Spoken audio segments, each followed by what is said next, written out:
Good afternoon, class. In this recording, we're going to continue our study of GU alterations, and we're going to focus on a variety of renal problems.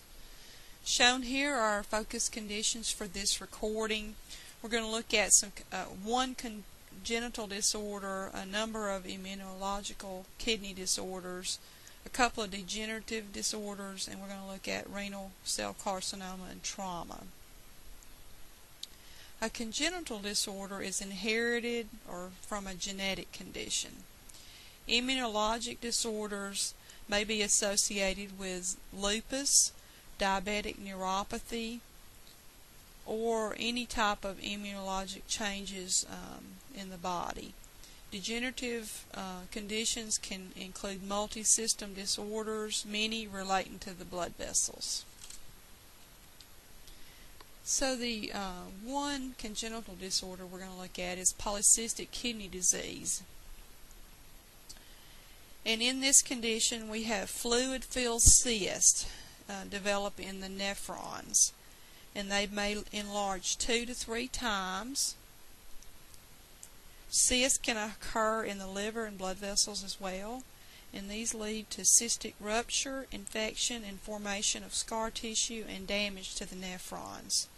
There's no treatment to stop this condition. Renal failure is the result, and oftentimes these clients are asymptomatic until they reach 30 to 40 years old. We may see with this condition proteinuria and hematuria.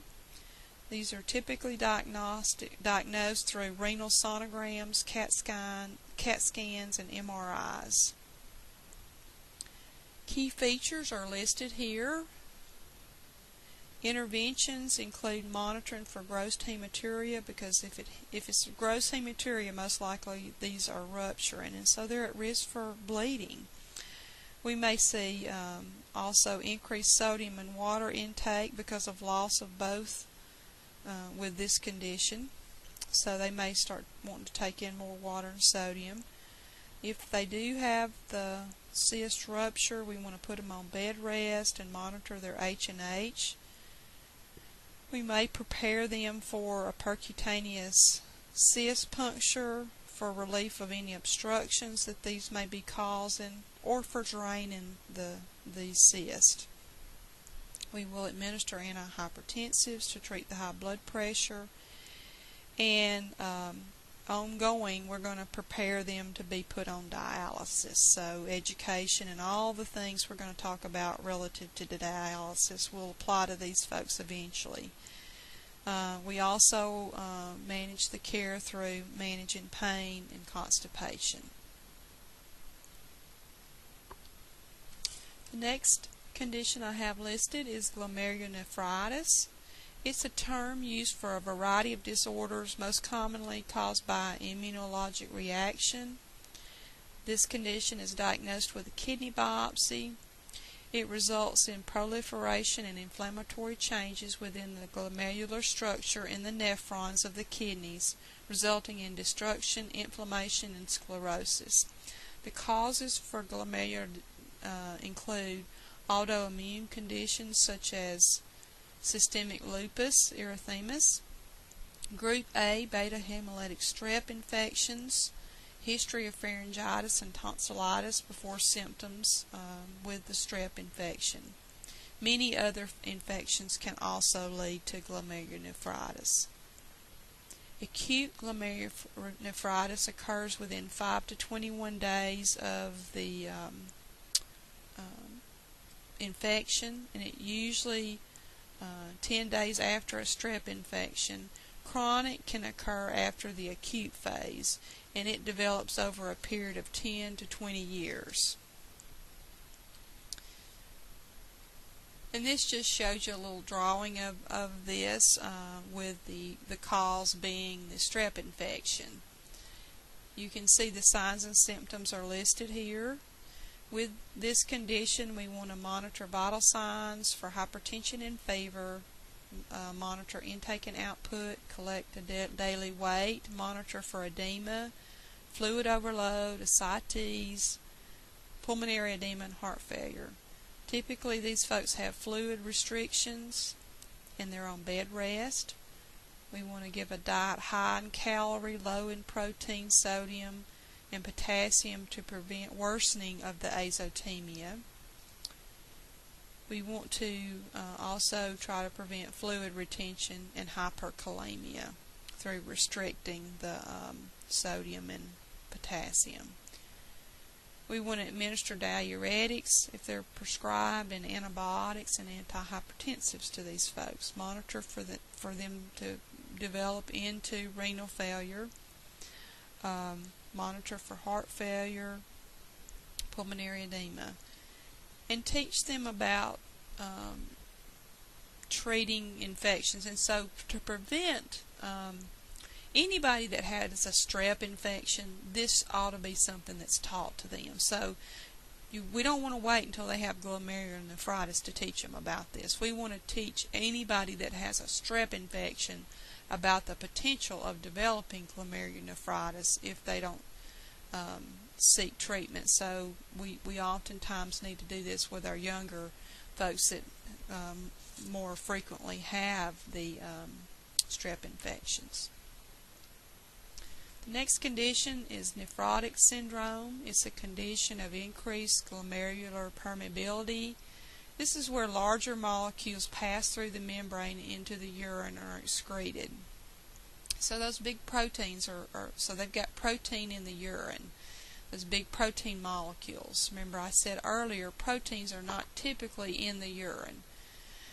With this condition we see edema and decrease in the plasma albumin levels. You remember, albumin is what pulls the fluid with it, and so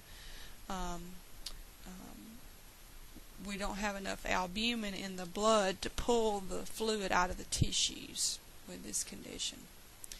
Interventions are listed here. You want to monitor vital signs, intake and output, daily weight, and basically on all of these conditions you're going to do those three things.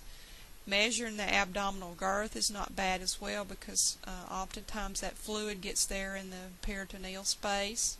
Monitor the extremities if they're edematous. Restrict fluid intake. Put them on bed rest. Bed rest helps with kidney perfusion. That's the rationale behind that. Modifying the diet. Monitoring again for the high potassium levels. And the medications that are prescribed oftentimes are antihypertensives, diuretics, lipid-lowering agents, and sometimes plasma volume expanders, such as IV albumin. So we may supplement their albumin. Dextran to increase the osmotic pressure may also be prescribed. Anticoagulants are also prescribed if they have some problems with renal thrombosis. So the signs and symptoms of nephrotic syndrome are listed here for you to look at. The next condition is renovascular disease. This is a process affecting the renal arteries, and we may see a narrowed lumen, which greatly reduces the kidney flow. The key features are sudden significant hypertension, poorly controlled diabetes, the creatinine may be elevated or is elevated, and we have a decrease in the creatinine clearance, and the creatinine clearance is typically measured with a 24-hour urine. The diagnostics for this condition are usually an MR, a magnetic resonance angiography, or there are some other tests. These folks oftentimes have cardiovascular disease, and they're taking blood pressure medications. Procedures to help this situation include balloon angioplasty, a stent placement, and a bypass of the renal artery. If they have the commonly treated angioplasty, then they're going to be put in the ICU for 24 hours before they're moved out, and obviously monitoring all these things relative to kidney function and output are important. The next condition is nephrosclerosis. This is a thickening of the nephron blood vessels, narrowing of the vessel lumen. It can occur with hypertension, atherosclerosis, and diabetes. You want to control the high blood pressure through antihypertensives and try to preserve the kidney function. Oftentimes these folks will be on ACE inhibitors. Now we're going to talk a little bit about cancer of the urinary system. Looking at this picture, this is a CAT scan, and it's a cross-section showing a cancerous kidney on the right, or on the patient's left, where the error is. Note the difference in size and consistency of that kidney. About 3% of all reported cancers are malignancies of the kidney. Renal carcinomas, 80% of them are adenocarcinoma, and they mostly affect men 55 to 60 years old. They can become considerably large before they're detected, and cancer of the kidneys can metastasize to the liver, lungs, long bones, and the other kidney. Signs and symptoms are anemia, weakness, and weight loss. Painless, gross hematuria is a classic sign, but it's usually the late stages when we see this. A dull, aching flank area is a late symptom. The doctor may be able to palpate a mass in the flank area, but typically we see diagnostics such as retrograde pylography, ultrasound, arteriography, CT, MRI, and a renal biopsy. We see complications relative to renal carcinoma that include anemia, hypercalcemia, liver dysfunction, hypertension, and erythrocytosis. Treatment involves removing the kidney if at all possible. A radical nephrectomy is the treatment of choice for renal cancer. The procedure involves removing the kidney and adjacent tissue, plus the adrenal gland, the renal artery and vein, and local lymph nodes. Renal tumors are not usually responsive to radiation and chemo, but radiation is sometimes used palliatively. If surgery, you'll do the usual pre-op and post-op measures. Make sure that you closely monitor intake and output, and notify the doctor if the urine output drops below 30 cc's an hour. You will want to manage their pain by administering analgesics, administer IV fluids. You want to have them cough, deep breathe, get them up walking as soon as possible. Monitor for return of peristalsis and eating. Use strict aseptic technique when changing dressings. And work with them on their coping, because they're going to have coping problems because they've got cancer and so forth. These folks can't lift or do any strenuous activities for 8 weeks, no contact sports for life. The next condition I have is bladder cancer. It's the most common cancer of the urinary tract. It occurs more in men. Signs and symptoms of bladder cancer: painless, intermittent hematuria, bladder irritability, infections, frequency and urgency, and a decreased stream of urine.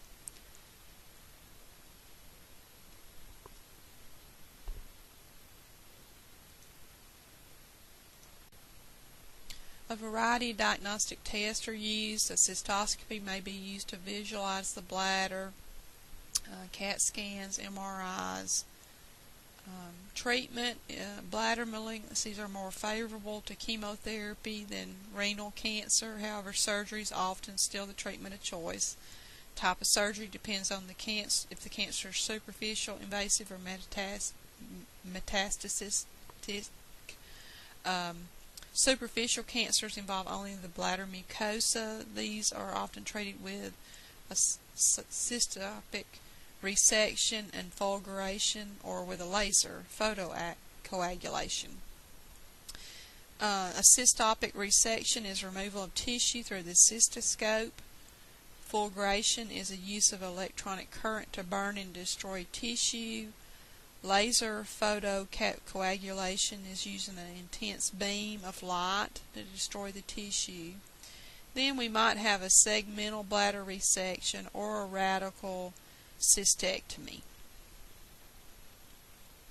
Nursing care is the same as any other surgery, pre and post. Managing pain, post-op, providing education pre-op, post-op managing the dressing, ensuring they have adequate output, monitoring for signs and symptoms of infection. And if they do have a urinary diversion, which they will most likely, especially if they have the cystectomy, teaching them about that. Shown here are some urinary diversions, and this is directly from your book. So when the bladder or urethra must be entirely removed, urine must be allowed to drain through another route. And so there are several different types, and you can see those, and I encourage you to read more about these in your textbook.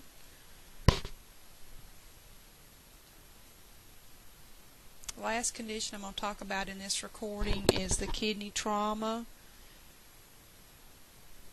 And this shows you minor trauma and major trauma. And I believe this is from your textbook as well. Minor injuries include contusions and small lacerations. Major injuries include lacerations to the cortex, the medulla, and the renal artery. Non-surgical management includes drug therapy and fluid therapy, such as IV fluids and certain medications. Surgical treatment may include nephrectomy or partial nephrectomy, so depending on the level of the trauma.